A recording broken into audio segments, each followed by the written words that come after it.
My family drove 6 hours to my lake house for a vacation I never approved. When they tried to unlock the door, the cameras caught everything. What happened next made my mother cry, and I watched it all from my laptop in Chicago. My family drove 6 hours to my lake house for a vacation I never approved. When they tried to unlock the door, the cameras caught everything. What happened next made my mother cry, and I watched it all from my laptop in Chicago. We're taking your lake house for the summer. That was the first line that lit up my phone on a Tuesday morning. A message from my sister in our family group chat. My coffee went cold as notifications exploded. Thumbs ups, heart emojis. Everyone cheering her on like it was a family victory. Nobody asked me. Not one text, just assumption dressed as entitlement. I stared at the screen, heartbeat steady, face calm. They thought I'd stay silent like always. But that day, something inside me shifted. I smiled, set my cup down, and whispered, "All right then, let's see how this goes. I'm Emily Carter, 34, and if you'd met me a year ago, you'd have called me the quiet one." I've spent most of my adult life avoiding conflict, smoothing things over, being the dependable daughter who never raised her voice. I work as a senior data analyst at a big bank in Chicago, a job that thrives on logic and silence. My apartment downtown is small but spotless. Everything labeled, every line of code, and every drawer in order. On weekends, when the city noise starts to hum through my skull, I drive 3 hours north to my lake house in Michigan. That place is mine in every sense. I bought it 6 years ago after a promotion that no one in my family even congratulated me for. A white cabin trimmed in blue, overlooking still water and pine trees that sway like slow metronomes. The air smells like rain and cedar. And in the mornings, the fog rises so thick, it looks like the world erases itself for a while. When I'm there, I can breathe. No coworkers, no meetings, no family drama, just quiet. My family, mom, dad, my sister Hannah, and her husband Tyler live 6 hours away in Indiana. Hannah's 31, married young, loud, impulsive, the kind of person who fills every room she walks into. Growing up, she was the golden child. My mom, Linda, used to say, "She's just a free spirit, Emily. You're the sensible one." Sensible, her polite word for invisible. Dad, Robert, mostly nodded along. He wasn't unkind, he just didn't get involved. He believed keeping the peace was the same as keeping love.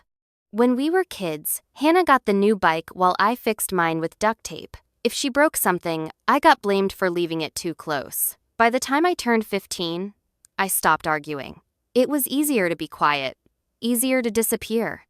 And when I started making good money, it felt natural to help a washing machine when theirs broke, a down payment when Hannah's car got repossessed. The kind of invisible generosity families call support but never repay. So when I bought the lake house, giving them a spare key felt harmless. I imagined long weekends together, barbecues, my mom laughing by the water. They used it a few times, mostly Hannah and Tyler. I didn't mind. I liked being the capable one, the one who made things possible. But over time, that generosity turned into expectation. The last time I visited home Hannah's birthday in April, it was the same pattern. I brought her an expensive skincare set she'd mentioned once in passing. She squealed, hugged me, then immediately started talking about her new job promotion, their kitchen remodel, Tyler's car upgrade. Mom and Dad listened, smiling, nodding, proud of her every syllable. When Mom turned to me and asked, "So how's work, sweetheart?" I opened my mouth, but Hannah cut in. "Oh, you should see the new office I'm getting. It's twice the size of Tyler's."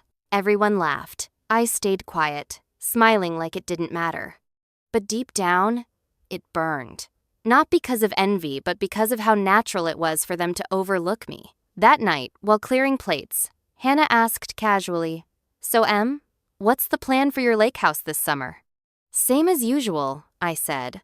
"A few quiet weeks, maybe invite some friends, maybe rent it out for a bit." She tilted her head, smiling that bright, careless smile. "Good for you," she said. But something in her tone made me uneasy.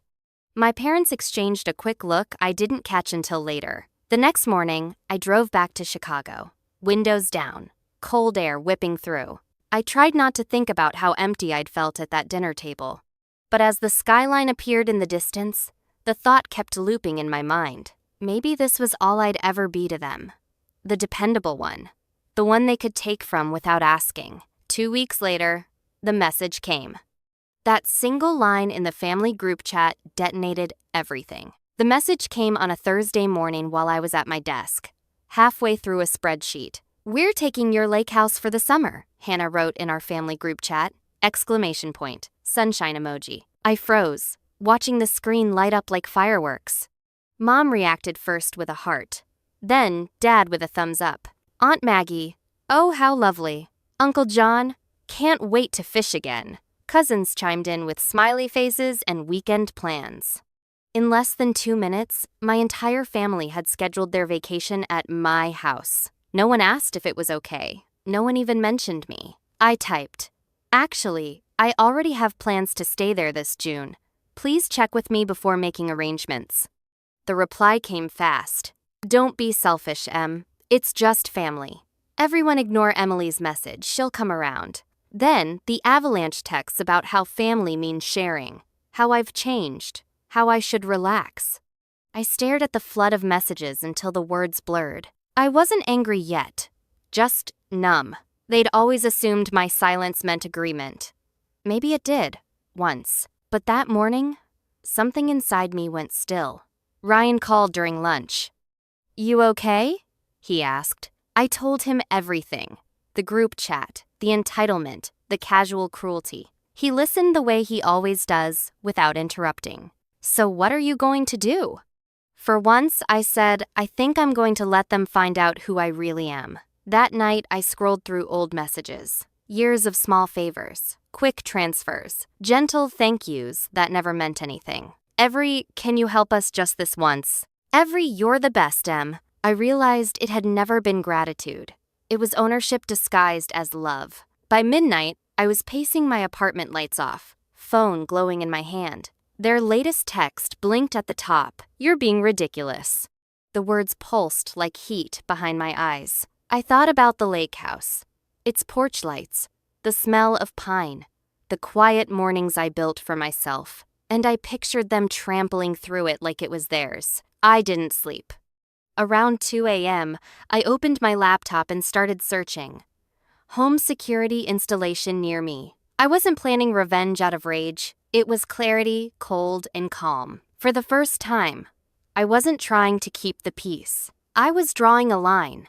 When dawn came, I brewed coffee, looked out at the city, and whispered, "All right." They thought I'd give in. They thought I'd let it slide. They had no idea that silence, in my hands, had become a weapon. I took 2 personal days from work and drove to the lake before sunrise. The roads were empty mist curling over the asphalt like ghosts. When the trees opened to reveal the water, I felt my chest loosen for the first time in weeks. That house had always been my sanctuary. Now, it would become my statement. I started with the locks.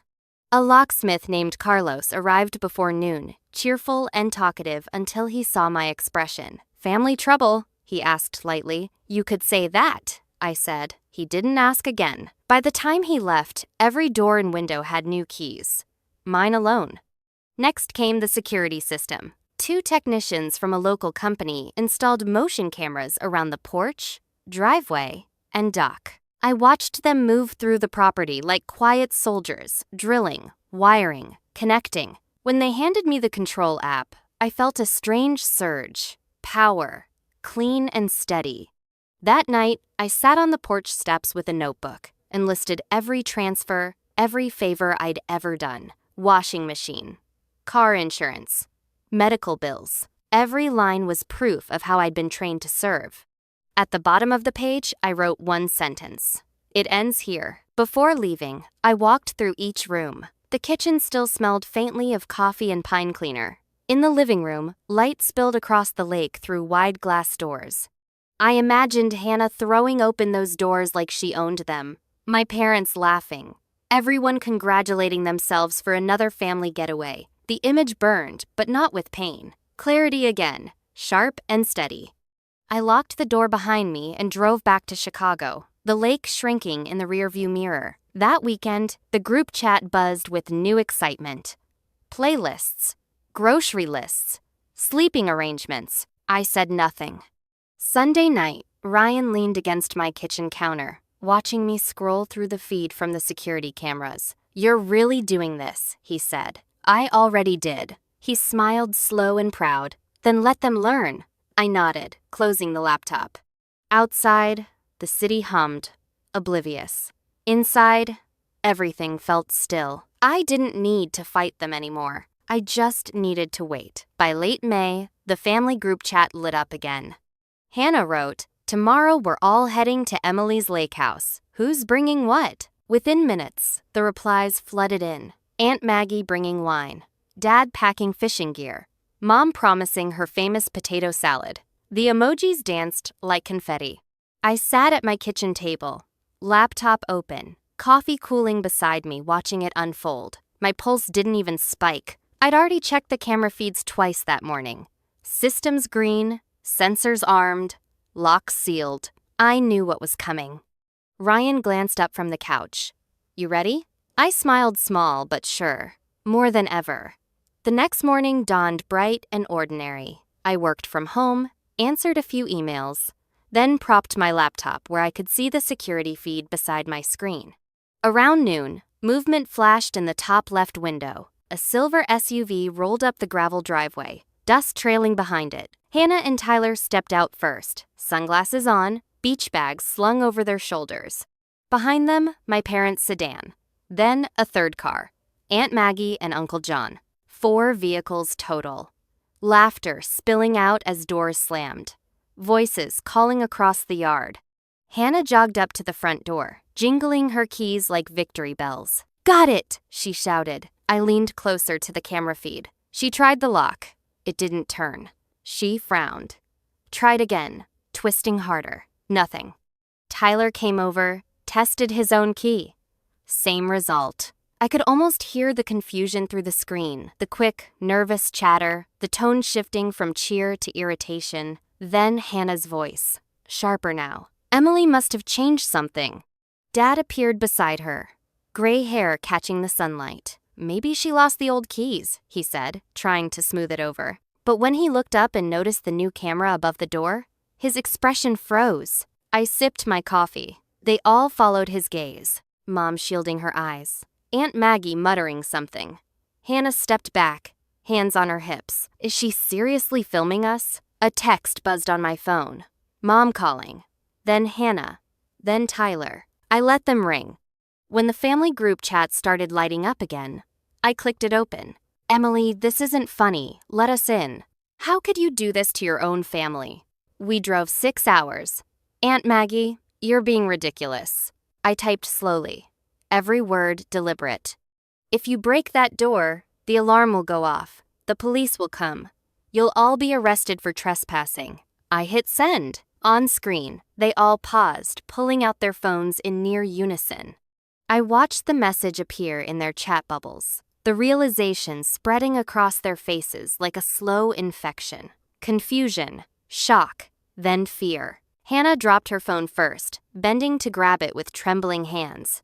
Mom pressed her palm to her chest. Dad's jaw tightened. Aunt Maggie muttered something that made Tyler flinch. Ryan leaned over my shoulder. They got it. The front yard on the feed was chaos now. Gestures, accusations, the kind of angry body language families use when they've lost control. I imagined the sound overlapping voices, excuses forming faster than logic. Then came the moment of silence, the one I'd been waiting for. Mom looked directly into the camera. I met her eyes through the pixelated lens. She mouthed something I couldn't hear, but I knew what it was. How could you? For once, I didn't feel guilt. I felt clean.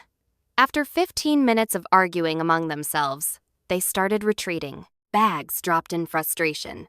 Coolers shoved back into trunks, slamming doors. One by one, the cars backed out of the driveway, tires crunching over gravel until only dust and pine needles remained. I closed my laptop. Ryan exhaled beside me. That was beautiful. I smiled. No screaming, no fighting, just truth. The phone rang again that evening, Mom's number flashing. I let it buzz twice, then answered. Her voice came sharp, trembling. How could you do this, Emily?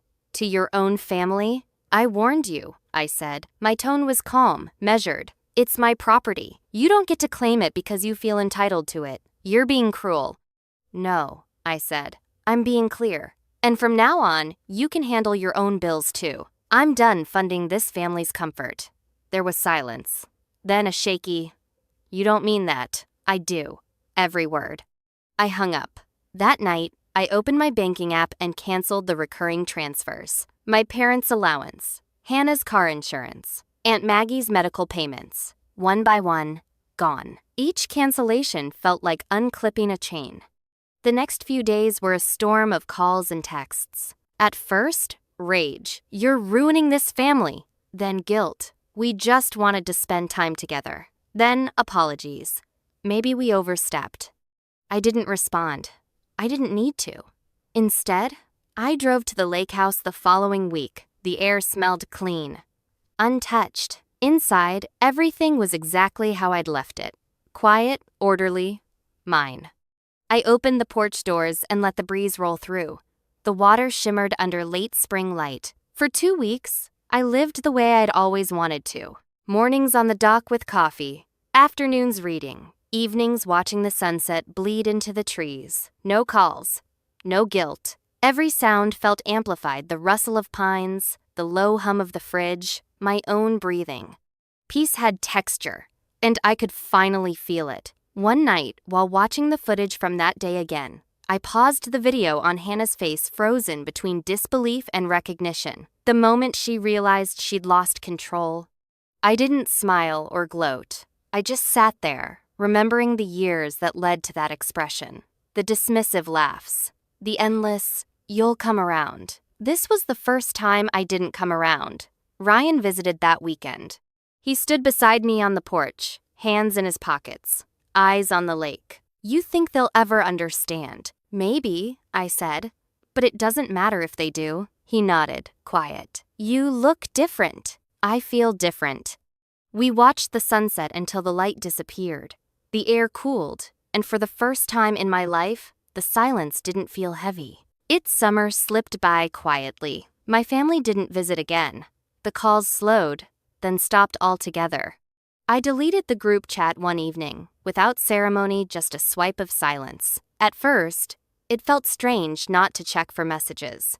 But soon, the quiet became comforting. Work went better than ever. My focus returned. My performance sharp. Karen, my boss, noticed. You seem lighter, she said one morning. Whatever you're doing, keep doing it. Ryan and I spent weekends at the lake. Just us. Coffee and slow mornings. No interruptions. Sometimes I'd catch myself glancing at the cameras, not out of fear, but as a reminder that I'd learned to protect my peace. A few months later, I got a text from Mom. We'd like to talk. Maybe start over. I thought about it for a while, then replied simply, not yet. For the first time, saying no didn't ache. It felt like truth. The people who had once drained me were no longer in control. My life wasn't loud, but it was mine every quiet second of it. When I looked out over the lake that evening, the surface was still, reflecting only the sky. And for once, that was enough. Felt earned. A year later, everything looked different. I'd been promoted to senior data analyst. Ryan and I were planning our wedding. My family had learned to live without my money, and I'd learned to live without their approval. When Mom called for my birthday, her voice was softer, careful. We spoke politely, like distant neighbors. And it was enough. The lake house remains my sanctuary. Locks changed. Cameras still humming. Some people might call that paranoia. I call it peace. I've realized something. Boundaries aren't cruelty. They're clarity. Love doesn't mean surrendering yourself to be used. It means protecting the part of you that no one else bothered to. If you've ever had to draw that line between duty and self-respect, tell me in the comments. You're not alone. And if you want to hear more stories like this, hit subscribe. The next one might remind you that saying no can save your life.